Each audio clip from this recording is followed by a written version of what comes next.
Mesdames, Messieurs, bienvenue à l'émission Toute la Bible en parle. Nous avons le plaisir d'accueillir aujourd'hui à l'émission le chanteur évangéliste Richard Lauder. Vous l'avez sûrement vu durant l'été, durant le mois de juin 1990 au Forum de Montréal. Nous avons eu le plaisir de l'entendre et nous avons la joie de l'accueillir ici à l'émission aujourd'hui. J'aimerais vous parler des différentes offres que nous avons à vous faire et vous pouvez continuer à composer ces numéros qui paraissent continuellement au bas de l'écran. La quantité des Nouveaux Testaments, je crois, est assez abondante, mais comme toute chose, à un moment donné, cela peut s'épuiser. N'oubliez pas de faire la demande de ce volume. En réalité, c'est un volume. Il y a plusieurs pages à l'intérieur du Nouveau Testament. Il est à vous, c'est gratuit et c'est un cadeau de la Société biblique canadienne. J'aimerais simplement vous lire un paragraphe ici de la Société biblique canadienne. On nous écrit « La Société biblique canadienne essaie d'encourager la lecture biblique régulière, l'étude de la Bible. Elle a la volonté constante de répondre à l'attente des chrétiens et des Églises. Son objectif prioritaire est de répandre la parole de Dieu et elle est au service de toutes les Églises par le moyen des Saintes Écritures. » Et nous avons un autre livre, la Bonne Nouvelle aujourd'hui, ou le Nouveau Testament, la parole de Dieu, la Bible, c'est le livre par excellence. Mais pour nous aider à cheminer au travers de la Bible, nous avons À la recherche de Dieu. Plus de 500 000 copies sont en circulation à l'heure actuelle dans le monde entier, traduits en 12 différentes langues. Eh bien, j'espère que vous allez nous appeler et demander, c'est gratuit, nous vous l'offrons. Disons que c'est notre cadeau de cette nouvelle année qui a commencé il y a quelque temps, il y a seulement quelques semaines. C'est un cadeau que nous vous faisons. Il y a la TPS, il n'y a pas de TPS là-dessus, c'est gratuit. Nous avons trouvé une petite phrase ici, quelqu'un dans l'équipe, Martin Fortier, nous a dit il y a quelques instants, on pourrait dire TPS, ça veut dire temps pour le Seigneur. Sûrement que vous avez fait des jeux de mots. Mais nous passons tout de suite avec notre entrevue, notre invité, le chanteur évangéliste Richard Lauder. Mon cher Richard, comment allez-vous? Ça va très bien, Fernand. Ça nous fait plaisir de vous accueillir ici pour... Ça fait combien de temps ou combien de fois nous avons eu déjà ce privilège de vous accueillir? Oh, là, je ne sais pas. Ça fait 4 fois. Je crois que ça fait 4 fois. Oui. Et comme invité, est-ce qu'il y a eu une occasion où on a pu causer ensemble? Oui, il y a eu une fois que vous avez fait une entrevue avec moi et ma femme aussi, cette fois-là. Ça fait déjà quelques années. Oui, ça fait 2 ans et demi parce qu'elle est enceinte. C'est ça. De ma petite fille qui a 2 ans et demi. Oui. Donc, c'est facile à calculer. Et puis là, c'est un plaisir de vous accueillir à nouveau parce qu'on aurait des questions à poser. Premièrement, pour savoir un petit peu ce que vous faites dans la vie, quelle est votre profession, Richard? Depuis les 5 dernières années, là, je fais seulement du chant et de l'évangélisation, spécialement du chant parce que je suis un chanteur. Je fais la tournée de la province, surtout dans le Québec, parce que c'est français. La province de Québec, de ville en village, à chanter la bonne nouvelle. Puis, pendant le temps que je chante, j'apporte aussi des témoignages de qu'est-ce que Dieu a fait dans ma vie, puis qu'est-ce que Dieu peut faire dans la vie de chaque gens qui est là. Ça doit être l'idéal, ça, pour un homme, un serviteur de Dieu, là, ou une femme, de pouvoir chanter, puis en même temps de pouvoir apporter un message, une parole d'encouragement à ceux qui viennent écouter chanter. C'est plaisant. Aussi, ça rend la tâche un petit peu moins dure, je crois. Quand on apporte des chants que le Seigneur bénit, puis les cœurs sont ouverts, puis chaque chant aussi est un témoignage. Oui. Donc, et est un message. Je n'ai pas besoin de parler beaucoup, parce que les chants, par eux-mêmes, apportent le message. Si les gens sont réceptifs, la majorité du temps, ils ont une bonne soirée, ils ont beaucoup d'agréments dans leur soirée, et ils reçoivent et apprennent quelque chose de nouveau.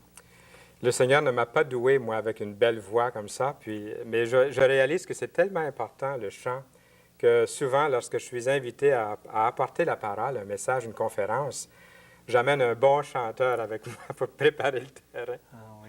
Et ça fait du bien. Ou eux ont préparé un bon chanteur, une bonne chanteuse, pour que les cœurs, justement, soient touchés. Et les cœurs le sont touchés Ah par, oui. par les chants. Ils sont préparés. Ah oui, Dieu, je crois vraiment que Dieu se sert de la musique et des chants pour vraiment annoncer sa nouvelle aussi. Il l'annonce par l'Évangile aussi, par les prédications. Mais pour moi, c'est 50-50. Les chants aussi. C'est tellement important pour Dieu que Dieu nous a laissé un livre de chants, même les psaumes, qui est un livre de chants. C'est vrai. On n'a pas la musique écrite avec, là, mais c'était des chants. Puis on voit Jésus même qui a chanté des psaumes avec les apôtres. Donc, c'est spécial au cœur de Dieu, je crois, le chant. Oui. Je suis allé un jour dans une synagogue et puis on chante beaucoup, beaucoup de psaumes dans une synagogue. Alors, l'importance de ça. Et aujourd'hui, avec la technologie, on peut mettre tout ça sur bande. Mais oui, Vous avez combien de cassettes maintenant? j'en ai 5, là. Je ne sais pas si on peut la montrer. Je vais la placer ici. Et si on peut peut-être jeter un coup d'œil là-dessus. C'est 5 cassettes. On peut les avoir, ces cassettes-là, dans la plupart des librairies évangéliques, les bonnes librairies évangéliques un peu partout. C'est ça. Et ça, c'est la toute dernière. Même, tiens, je remarque le même gilet. Alors, c'est vraiment nouveau. Hein? C'est le même gilet. Je porte le même chandail. Oui, c'est le même chandail. C'est Il y en formidable. a qui vont dire qu'il n'y a rien qu'un chandail, ce gars-là. Là. J'en ai plus qu'un, mesdames et messieurs. Inquiétez-vous pas. Vous n'avez pas besoin de m'envoyer des dons pour des chandails. Ah, mais des dons, ça pourrait faire du bien aussi, mais on n'est pas là pour ça. De toute C'est façon. ça, c'est ça. Eh bien, brièvement, Richard, est-ce que vous pourriez nous parler de votre conversion? Oh, ça fait 8 ans de ça.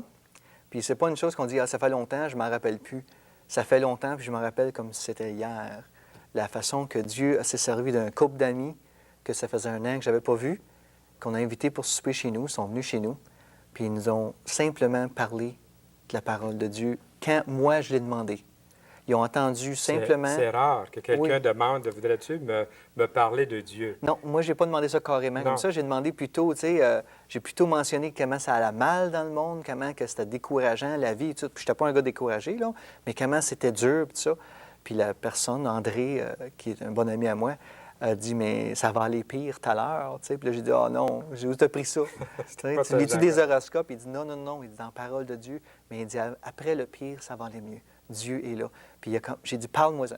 Puis, il m'en a parlé. Puis, savez-vous, j'ai dit, où t'as pris ça, cette information-là?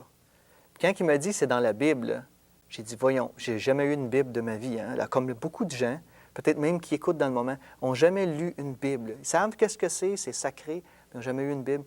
Puis j'ai dit, dans la Bible, pourtant, c'est la naissance de Jésus, c'est le passé. Mais mon ami, il dit, non, non, Dieu ne nous laisse pas rien qu'avec le passé, il nous donne l'avenir aussi. Tout est dans la Bible. Il n'y a pas de surprise avec Dieu. Donc, c'est de même qu'on s'est intéressé à la Bible, on a commencé à lire, ma femme et moi. Puis quelques mois après, en lisant, on s'est aperçu que si tu veux avoir la vraie vie, c'est en demandant à Christ de venir faire cette vie-là en toi. C'est encourageant d'entendre ça. D'autant plus que c'est vrai, Richard, je pense, dans mon expérience, aussi, je l'ai vu, les gens croient vraiment que la Bible, c'est dépassé, c'est un vieux livre, c'est historique. Cette Bible-là qui est là sur la table, c'est un livre qui est très, très ancien, puis c'est religieux, puis si on lit là-dedans, c'est rempli de paraboles, puis on ne comprend rien. Mais c'est faux Du tout. de Du tout. penser comme ça. Du tout, c'est... Moi, j'ai trouvé ça simple. On m'avait même averti, Richard, lis pas trop ça, là, parce que tu peux venir fou avec ça. Puis j'ai dit, voyons, est-ce que Dieu nous aurait laissé quelque chose pour venir fou, tu sais? Donc, j'ai commencé à lire avec ma femme. Puis c'est comme un livre d'histoire. Tu écoutes, tu lis les histoires, mais excepté que c'est pas... C'est le seul livre, en tout cas, qu'on peut relire toute notre vie, puis on ne se tanne pas. On Oui. découvre toujours. Tu vas lire un roman, tu vas le lire une fois, peut-être 2 fois, ce serait l'extrême. Après ça, jamais tu vas le relire. Mais la Bible, c'est la parole de Dieu. C'est actuel. C'est ça. J'ai l'habitude de ramasser toutes sortes de vieilles choses, puis je ramassais des sélections pendant des années. Mais même le meilleur des sélections, si on le reprend et on le relit, on dit, bien, j'ai déjà lu ça. Finalement, on les met de côté, on les donne à quelqu'un, on s'en Ah oui, débarrasse. ah oui. Mais on ne peut pas faire ça avec la Bible. Non, c'est Impossible. vrai, c'est vrai.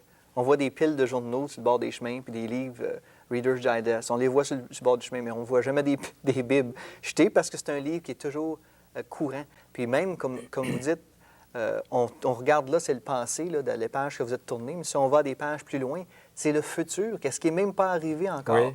est écrit. Donc, pour les gens qui disent, ah ben l'almanach, ou j'ai rien contre l'almanach, là, ou les horoscopes, ça, j'ai quelque chose contre ça. Là. Oui. Si les gens disent, moi, je lis ça pour savoir l'avenir, la Bible est beaucoup plus précise. Même quand la Bible a été écrite, il y a un grand pourcentage de la Bible n'était que de la prophétie, donc pour le futur. Ah ouais. Donc, de lire la Bible, c'est intéressant parce qu'il y a une grande partie de la Bible qui n'est que pour le futur, Ça, exactement. pour maintenant, mais aussi pour les jours à venir. Ça. Donc, quand les gens nous demandaient, ah, mais qu'est-ce qui arrive après la mort? On dit ça, là, quand on sera rendu, on peut le savoir tout de suite. Puis si les gens sont curieux, veulent savoir qu'est-ce que Dieu a réservé pour nous, ce n'est pas des surprises. Il nous l'offre, il nous le montre. Donc, on a lu la Bible, puis on a réalisé carrément, ma femme et moi, que la vraie vue, c'est en Christ. Donc, on a demandé à Jésus, viens dans ma vie. Puis, Seigneur, si c'est vrai, qu'est-ce qui est écrit, là, viens dans ma vie. Puis, viens, prouve-moi-le. Puis, savez-vous quoi? Peut-être que vous écoutez, puis vous dites, j'ai de la misère à croire, je ne sais pas si c'est vrai, qu'est-ce qui est écrit. Faites la simple prière. Mettez-la à l'épreuve. Dites, Dieu, si c'est vrai que ce que je lis, là, prouve-moi-le. Puis, il va le prouver. Puis, c'est ça qu'il nous a fait à nous. Parce qu'il est vivant. Ah oui. Il est à l'écoute. Et une prière comme ça ne passe pas inaperçue dans l'oreille de Dieu. On ne parle pas du cosmos, là. Non. On ne parle pas de l'univers, puis toutes les choses, là. On parle de Dieu, le Père, le Fils, le Saint-Esprit, le Jésus qui est venu sur la terre. On ne parle pas des extraterrestres. Il faut le spécifier aujourd'hui. Ah, hein? il faut vraiment le dire. Il y en a qui croient d'autres choses pendant Parce qu'on que dit quand on ça. dit Dieu, là, c'est une autre chose. Tu sais. Oui. Mais moi, on parle de Jésus. Là. Puis qui, mieux que Jésus, peut être le reflet de Dieu le Père? Ah, oui. Qui d'autre? C'est lui, Jésus, le reflet de Dieu sur la terre. On ne l'a pas vu Dieu, mais on a vu Jésus. C'est vrai, on est rentré dans une prédication. Là, hein? C'est vrai, hein? Puis on a laissé nos questions. On est en train de prêcher. Là. C'est pas... c'est juste qu'on s'excite. Ah, Avez-vous remarqué, oui, je pense que oui. Il n'y a pas d'âge. On s'excite. Puis on dit... Quand on commence à parler de Dieu, là, on s'excite, puis on dit c'est vrai, puis c'est réel, puis on le vit. Ouais. C'est pour ça que des fois, quand on est une gang de chrétiens ensemble, là, je vous dis, ça en parle un coup, puis on n'a pas besoin de faire grand-chose pour être motivé. Ah, j'ai connu un vieux chrétien qui disait souvent « c'est beau parce que c'est vrai », sauf que lui avait un dentier, puis il parlait au travers de son nez. « C'est beau parce que c'est vrai ». Des fois, son dentier tombait en disant ça. Mais c'était pas n'importe qui. Il n'était pas venu avec la première pluie. Hein. C'était un homme qui avait été chanoine. Il avait confessé des évêques pendant 33 ans. Il avait vraiment une vie religieuse très, très remplie. Mais un jour, en lisant la Bible, il a découvert, écoute, Jésus est vivant et ce n'est pas une vieille affaire. La Bible, c'est quelque chose d'actuel. Il a invité Jésus-Christ personnellement dans sa vie, puis il a commencé à prêcher le Seigneur partout. Nous l'avons rencontré. On l'appelait le Père Adam. Plusieurs années après sa conversion, on continuait à l'appeler le Père Adam. C'est quelque chose. Est-ce que vous chantiez avant votre conversion, telle que vous nous l'avez décrite, cette conversion? Est-ce que vous chantiez dans le monde? Beaucoup de gens me demandent ça aujourd'hui, puis vu que je fais seulement que ça, je me promène, puis les gens disent, est-ce que tu chantais avant? Puis non, je ne chantais pas. Je n'avais jamais chanté avant de connaître Jésus. J'étais un mécanicien. Simplement. Là. On a un mécanicien qui est caméraman ici. Est-ce que vous connaissez? Oui. J'étais simplement mécanicien. Puis je ne chantais pas nulle part. Je n'avais jamais ouvert pour chanter devant personne. Mais 2 ans après être un chrétien, j'ai commencé à chanter. Dans les assemblées, comme tout le monde, on en chante. Mais j'ai commencé à chanter tout seul au Seigneur. Puis à fin de compte, ma femme, j'ai chanté devant ma femme. Puis j'ai demandé, est-ce que tu penses que je pourrais servir Dieu de cette façon-là? Puis... Mais Richard, vous voulez dire que vous n'aviez jamais chanté en public? Non, non. Moi, je n'ai jamais été mécanicien, mais ça veut dire qu'il y a de l'espoir pour les mécaniciens, pour les dessinateurs industriels que j'étais autrefois. Il y en a pour tout le monde à un moment donné. Dieu fait des miracles, il faut vous dire. Dieu fait des miracles. Là. Mais, vous savez, Dieu n'a pas besoin de, de sauver un chanteur ou une chanteuse pour le servir. Il prend qui il veut, quand il veut, puis il fait un chanteur et une chanteuse, ou quoi que ce soit, un ministre, parce que Dieu n'est pas limité avec nos capacités. C'est lui qui nous donne les capacités. Ça aussi, c'est un bon message. C'est définitivement. Oui. Pour ça, des fois, quand les gens me le demandent, ça les encourage tellement. Ils disent, « Ah, mais moi, je pensais jamais pouvoir chanter, mais là, tu m'encourages, là, parce que peut-être que Dieu a ça pour moi, puis ils l'ont encore. » Donc, tu n'as pas besoin d'être un chanteur avant d'être chrétien pour chanter après être chrétien. Dieu s'occupe de ça. C'est un appel. Vous savez qu'est-ce que je veux dire par un appel? Oui. C'est un appel. Dieu nous dirige. C'est encourageant. Est-ce que vous avez saisi ça? C'est très encourageant ce que Richard vient de nous dire. Quelle place occupe le chant maintenant dans votre vie, Richard? Vous nous en avez déjà parlé un peu, ça occupe beaucoup. La place, mais sûrement qu'en tant qu'évangéliste aussi, il faut préparer des messages, des homélies, des sermons. C'est bon que vous mentionniez ça, parce que le chant, ce n'est pas seulement un style le chant le chrétien ou le gospel qu'on appelle populaire, c'est pas seulement qu'un style de chant, mais c'est un mode de vie. Un mode de vie. C'est un mode de vie. Tu peux pas chanter une chose puis faire le contraire. C'est pour ça les chants dans le monde, tu entends souvent les gens chanter j'ai couché avec un tel, j'ai couché avec une telle, puis c'est ça, puis j'ai bu. Parce que c'est ça qu'ils font. C'est ça qu'ils font. Nous, si on est pour chanter que Dieu nous a bénis, mais il faut voir ce que Dieu nous a bénis. Puis les chants aussi qu'on fait, les chants chrétiens, c'est des chants de louange aussi, des chants d'encouragement. Donc, c'est la réalité, c'est la vraie vie. Il y en a qui nous disent « Ah, vous autres, les chrétiens, vous êtes donc pas réalistes. » Mais la chrétienté, je pense, c'est la vie la plus réaliste qu'il n'y a pas. Parce que ceux qui sont dans le monde, là, ils sont obligés de boire ou de prendre la drogue parce que la réalité ne le fait pas. Mais nous, les chrétiens, la réalité, on la connaît, la vraie réalité. Puis même ceux qui ne prennent pas de drogue, Richard, comme j'ai eu une lettre cette semaine, puis la personne disait « Est-ce qu'on ne pourrait pas faire quelque chose à l'émission Toute la Bible en parle pour les gens en bonne santé, les gens qui se portent bien? » J'étais content qu'on écrivez-nous, faites-nous vos suggestions. Si vous me permettez 2 secondes. Oui, bien, vas-y. Souvent, on entend des témoignages. J'ai tué tant de personnes, j'ai volé des banques, j'ai fait ça. Moi, j'ai jamais blasphémé de ma vie. J'ai jamais bu une bière de ma vie ou aucune boisson forte. J'ai jamais fumé, j'ai jamais trempé dans les choses que les gens essaient de sortir aujourd'hui. Oui. J'étais pas en trouble financier. Puis j'étais pas sur la drogue, je n'ai jamais vu de la drogue. J'ai jamais fumé une cigarette, encore bien moins. Mais j'avais encore de besoin de Christ. J'avais besoin de Dieu parce que ma vie était vide. Ma femme aussi. C'était vide. On cherchait dans le matérialiste. On achetait, puis on achetait, puis on achetait. Puis aujourd'hui, on dit, bien, si je peux changer de maison, je vais être heureux. Si je change de taux, je vais être heureux. Puis là, aujourd'hui, c'est si je change de femme, je vais être heureux. Ouais. Mais c'est pas ça. C'est pas ça. Change de train de vie. Laisse Dieu mener ta vie, puis c'est ça qui est la différence. Donc, on est reparti encore sur une autre prédication. C'est bon, chaque fois, chaque question, ça tourne quand même. C'est parce qu'on en avait besoin tous les deux, puis on partage ça avec vous en même temps, là. Le but de chanter, donc, d'apporter l'Évangile, vous nous en avez glissé un petit mot, c'est de vraiment gagner les autres au Seigneur. Vous en faites une carrière de ça.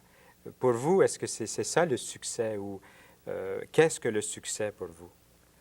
Le succès, vraiment, c'est de servir Dieu dans la capacité où vous êtes. C'est pas vraiment de dire j'ai enregistré ou j'ai gagné tant de choses, j'ai fait tant d'affaires. Le succès, pour moi, là, c'est d'avoir réussi à servir Dieu dans qu'est-ce qu'il nous a demandé de faire. Puis si vous êtes là et tu dis, moi, je ne peux pas chanter, mais je peux passer l'offrande dans l'Église ou je peux supporter quelqu'un qui est en dépression, puis juste aller lui parler, puis l'encourager, prier avec. Ça, c'est du succès. Qu'est-ce que Dieu te demande de faire? Si tu le fais puis tu l'obéis, tu as une vie de succès. Donc, chanter, vraiment, on ne parle pas de carrière, on parle d'un ministère, on parle de servir. Ministère qui veut dire servir. Pour moi, c'est ça, le succès, c'est pouvoir servir Dieu. Et sûrement que celui ou celle qui vous êtes là en ce moment, vous vous demandez, mais ça a commencé à quelque part, à un moment donné. Richard nous a dit, il y a 8 ans, ça a commencé. C'est important de commencer là, justement, de commencer aujourd'hui là où vous êtes, où vous en êtes, de ne pas essayer de vous réformer. Dieu vous prend tel que vous êtes, puis lui fait la transformation. Il nous reste une toute petite minute de notre entrevue. Richard, vous allez chanter pour nous. Et qu'est-ce que vous allez nous chanter maintenant? Est-ce que ce sont des compositions ou des chansons que vous reprenez? C'est des chants anglais, américains, que j'ai traduits, la majorité de mes chants. C'est des chants qui m'ont encouragé en anglais, puis que je veux encourager les autres en français avec. Celui-là est intitulé? C'est celui qui commence à l'œuvre en toi. Celui-ci, c'est un chant d'encouragement pour les chrétiens, de dire que même si des fois, nous, on n'est pas fidèles, lui est fidèle. Dieu est toujours fidèle. Oui. Ah oui. Je sais que vous vous surpassez quand vous prenez le micro dans vos mains puis vous chantez à la gloire de Dieu. On va vous laisser vous placer là-bas. Certainement. Et avec joie, nous allons vous entendre pendant les 2. Vous revenez la semaine prochaine, puis dans l'autre semaine aussi. Amen. Pour Ça fait chanter plaisir. avec nous. Au plaisir. Et j'espère que vous allez écouter ce chant-là. Vous pouvez demander à vos amis qui sont là autour de venir entendre Richard Lauder, le chanteur évangéliste. Il est connu ici au Québec et sûrement que vous l'avez déjà entendu. On a vu qu'il y a aussi des cassettes qu'on peut avoir dans toutes les bonnes librairies. J'aimerais ici enchaîner dans quelque chose que j'ai lu dans ce livre « À la recherche de Dieu », que j'ai trouvé très intéressant. La première édition « À la recherche de Dieu » dont nous avons tiré cette révision avait pour but de louer et de remercier le Seigneur. Alors que Dorothée, l'auteur du livre, et moi approchions de nos noces d'argent, 25 ans de mariage, nous nous demandions comment nous allions remercier Dieu de tout notre cœur pour sa bonté envers nous. Il nous a semblé que la meilleure façon de le faire serait d'écrire, de faire imprimer et de distribuer à 25 000 personnes un message qui leur apporterait l'espoir et la paix. 1000 personnes par année de mariage. Écoutez bien ce qui suit. Dieu a béni cette œuvre d'amour. Alors que notre petit livre se frayait un chemin dans le monde entier, quelle a été notre joie de recevoir des lettres de tous ceux qui ont trouvé un nouveau sens à leur vie, après avoir lu à la recherche de Dieu. Les 25 000 exemplaires ont tous été distribués dans de nombreux pays. C'est ce petit livre-ci, À la recherche de Dieu. Vous pouvez appeler dès cet instant et en faire la demande. Et aussi, le Nouveau Testament, ne l'oubliez pas. Nous avons ici une chanson de Richard Lauder. En nous basant sur les promesses de Dieu qui se trouvent dans la Bible, nous sommes en mesure de vous affirmer que celui qui a commencé l'œuvre en vous sera fidèle pour l'accomplir.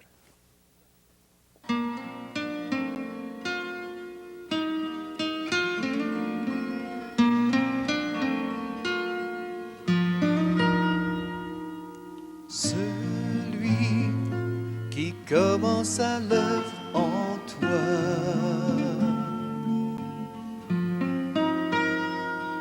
celui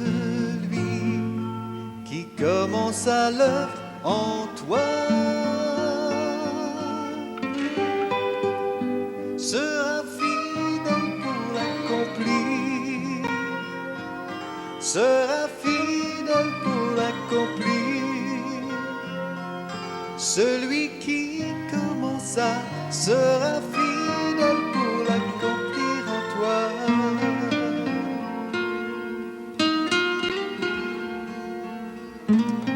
C'est pour toi ça. Si tu marches dans la vallée, n'ayant plus de joie ni d'espoir dans ton cœur, tu ne vois pas le jour ni de solution pour ton problème. Est-ce que c'est toi ça? Sois assuré, le Seigneur a sa main sur toi.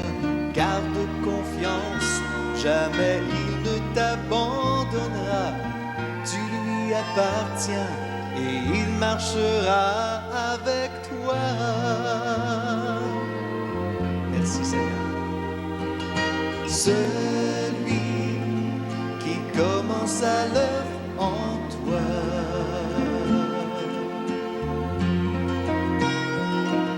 celui qui commence à l'œuvre en toi sera fidèle pour l'accomplir, sera fidèle pour l'accomplir. Celui qui commence sera fidèle pour l'accomplir en toi.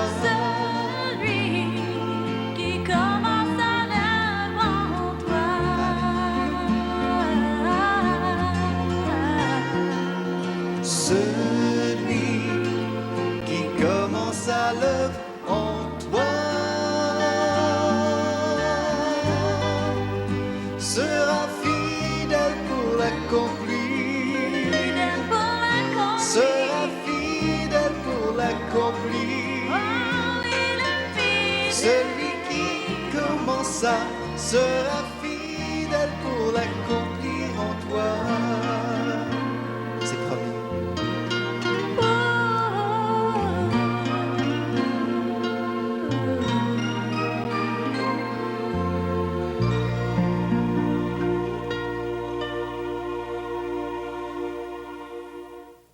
C'était le chanteur évangéliste Richard Lauder. Et moi, je suis convaincu, j'ai la ferme assurance que Dieu a vraiment commencé une œuvre dans votre cœur. Ça peut faire quelques heures, quelques jours, ou surtout au début d'une nouvelle année. Plusieurs prennent des résolutions et plusieurs se remettent en question. Et on dit que ce n'est pas moi qui l'ai inventé, on dit que les mois de décembre et janvier à chaque année, ce sont les 2 mois au cours desquelles le plus grand nombre de personnes se découragent et se laissent aller même au suicide. Ici même, dans notre grand Québec, des gens qui sont démoralisés, sont découragés, la solitude, ils ne peuvent plus la soutenir. Mais il y a un début, et même si on peut compter les fois où nous avons manqué de fidélité, et peut-être que ça nous écrase, on a peur de regarder vers Dieu parce qu'on pense que Dieu, il est un Dieu qui juge, qui est sévère. C'est le contraire. Ce n'est pas le Dieu des religions, Dieu de la religion, c'est un Dieu d'amour. Et lui, il est toujours fidèle. Si nous sommes infidèles, il demeure fidèle. Il va chercher sa brebis là où elle est perdue. Et c'est lui qui se rend personnellement la chercher, la prend sur ses épaules et la protège, la garde. C'est ce qu'il veut faire avec vous, avec toi. Il vous aime, il vous appelle en cet instant. Voyez-vous, ce n'est pas le fait d'être dans une église, dans une chapelle. Ça peut être là où vous êtes, en ce moment, simplement dire « J'ouvre mon cœur au Seigneur », comme nous l'avons entendu dans le témoignage du chanteur évangéliste Richard Lauder. J'espère qu'il y a du renouveau pour vous, le début d'une nouvelle vie. N'oubliez pas, nous vous offrons le Nouveau Testament en français courant. C'est un cadeau, il est gratuit, c'est la parole de Dieu. C'est écrit dans un français que nous connaissons bien. C'est le langage d'aujourd'hui. Il est à vous. Faites-en la demande.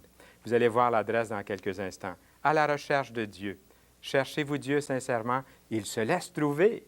C'est ça qui est merveilleux avec Dieu. Lorsqu'on le cherche, il se laisse trouver. La semaine prochaine, voyez-vous, c'est déjà rendu la fin de l'émission. Nous aurons le privilège d'accueillir Noël Aubu. Soyez au rendez-vous. À bientôt.